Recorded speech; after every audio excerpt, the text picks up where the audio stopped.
Now, if you're new here today and I haven't had a chance to meet you yet, my name is Will, and I serve as one of the elders and pastors here at our church. And today we are starting a brand new multi-week, multi-month sermon series through the letter of Ephesians. And what I want to do today on the front end is I want to begin by providing us with an introduction and an overview to the letter as a whole. But before we do that today, I want to start by making a brief but important announcement. When I got here 4.5 years ago, there were several things that needed to be addressed. I don't want to call them issues, but we'll just call them things. Several things that needed to be addressed. And most of them were in the spiritual, relational, procedural, organizational realm. But one of the things that stood out to me almost immediately when I first got here was the condition of our parking lot. And upon asking, I discovered that our parking lot hadn't been repaved or resurfaced in at least over 20 years, as far as we know, because it was a school before we bought the building. In at least 20 years. So from that conversation onward, that remained one of the pending items in the back of my head. But I had to keep it on the back burner because there were many more issues to address. Now, since then, a few things have changed. One, by God's grace, we've been able to navigate a lot of those issues that needed to be addressed in the first several years. But in addition to that, on the other hand, there have been several things that have happened with the parking lot that have forced it to come back to the front burner, to the front of mind instead of the back of mind. Number one is just the overall wear and tear of a parking lot, right? Parking lots don't get better, they get worse. And the reality is that with the snow and the ice, the potholes have gotten worse and the disleveled areas have become more disleveled. So part of it has just been the wear and tear. The other thing, though, that has brought it to front of mind is that we have had people injured in our parking lot. People rolling ankles in the potholes, slipping because of disleveled ground. It's like a American Ninja Warrior obstacle course out there. Another thing that has happened over the past couple of years has been on the security side of things. We've actually have had people get their cars broken into. Just a few months ago during one of our services, we had cars broken into.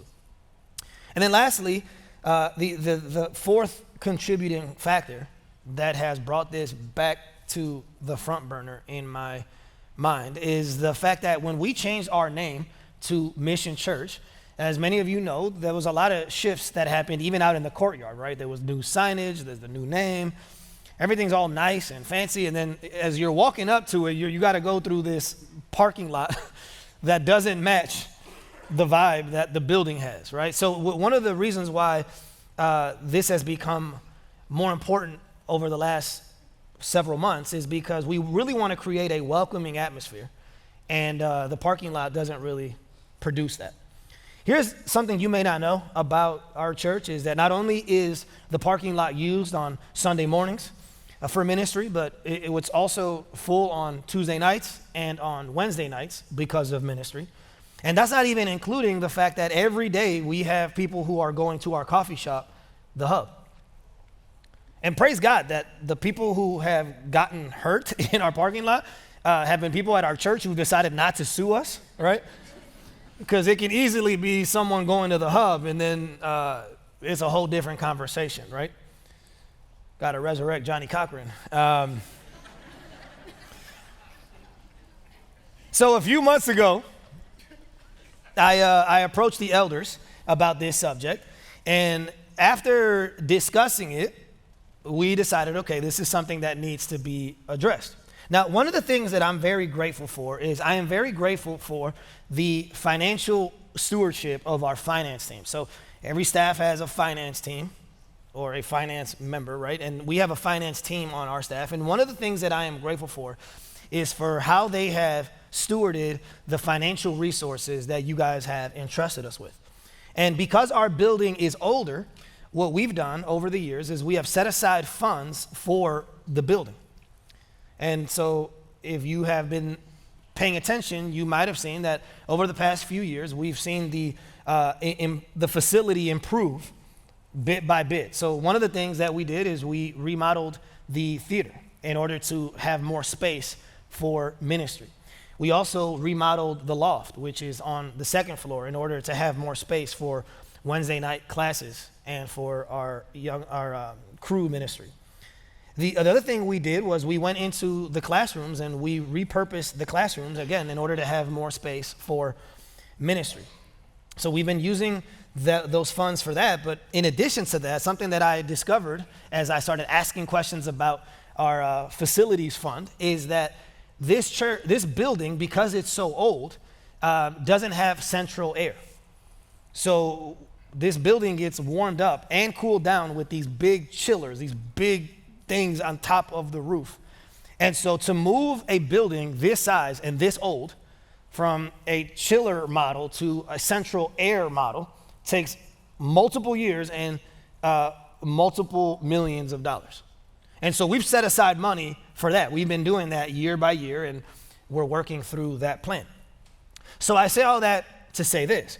When I brought up the parking lot to our finance team, they were like, yes, that needs to be addressed, but that is not a part of the facilities plan. All the money is being used elsewhere right now.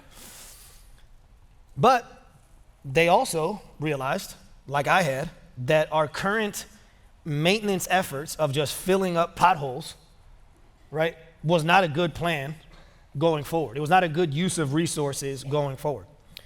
So after that, I took it back to the elders, and after much prayer and discussion, we have decided to do a capital campaign in order to raise funds to repave and resurface the parking lot. Now, let me say this. To be completely honest, I am not the biggest fan of capital campaigns. As a matter of fact, I have a lot of trauma because of capital campaigns, just in the different churches that I've been a part of. I think part of the trauma comes from the fact that usually when a campaign starts, the pastor gets up, right, and he starts guilting people to give, right, and they start throwing Bible verses at you, usually from the book of Nehemiah. It's always Nehemiah. But what I want you to know is that that's not my intention at all with this. I'm not trying to sell you anything. I'm not trying to manipulate you. We have identified a need, and hopefully all of you can agree that it's a need. If you've ever been in our parking lot, you can see that it is a need. But one of the things that the Lord really convicted me of several months ago when we changed our name from High Point to Mission Church is a lot of that work was done behind the scenes. The work for the website, the work for the name change, even the work for the planting of Carvold and the plan concerning that. And so it felt like we did all this work behind the scenes, and then we just kind of surprised you with it. And one of the things that the Lord really convicted me of just during that process was that the next time we did something like that, I wanted to make sure that it was something that we all participated in together, and it wasn't just something we did behind the scenes, right? I wanted it to be something that we all contributed to so that when that thing was done, we can celebrate it together. And so with all that said, the announcement that I wanted to make this morning is that starting today, we are launching a 3-month giving initiative that we have called Mission Renovation. And the goal of this initiative is to raise $600,000 in order to accomplish 3 objectives. Number 1, the safety of people. We believe that in repaving the parking lot and resurfacing it will allow us to keep people safe as they enter into our building. The second objective is the security of our property, the security of property. One of the things that we want to do with the funds that we raise is we want to install 3 of those blue light cameras, 2 on the front part of the building, 1 on the back part of the building. And so part of the funds will be to get those blue light cameras. The third objective is to provide a more presentable and welcoming environment for the guests and visitors that God will send our way. So, like I said before, It starts today, and it will be for 12 weeks. It concludes the final week of April. And what I want you to know is that there's no ask being made today, right?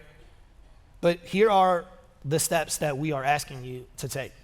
Number one, we are asking for you and your family to pray and ask the Lord, how might I participate in this campaign, in this giving initiative? Pray about it. Pray about how the Lord might lead you to contribute to this campaign. The second step is, if you are someone that has been giving, we're grateful for your generosity. Something that we would ask for you to pray about is that as you are praying about giving and contributing, that the gift you give would be in addition to your normal giving. This is something separate, and we obviously still have ministries that have to be done. And so even my wife and I, we're praying about, in addition to our giving, how can we give additionally to this?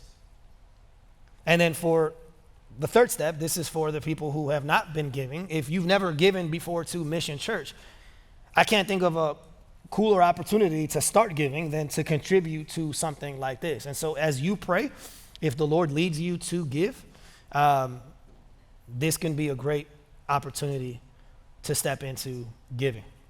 Now, we will be providing updates as we go. Over the next several weeks and months, we will be providing updates. I promise that there won't be some thermostat out in the lobby, right, that just keeps going up. We're not doing that. I was tempted, but we're not doing it. And we will update you as we go. And like I said, the goal is to end it on the final weekend of April, so that if the funds are raised, we can start the work late spring, early summer, so that by the time the fall comes around, everything is ready to go. So on the way out, as you go through the double doors, you will be receiving a card that has Mission Renovation on it. And on the backside, you will get the additional details you will need as you pray for and pray about this giving initiative. And if you have any questions, we also have a table out in the lobby where they can help you with whatever questions you may have. So that's my announcement, and just wanted to put that on your radar. Excited to see what the Lord will do in it and through it. But with all that said, we're going to go ahead and jump into the letter to the Ephesians.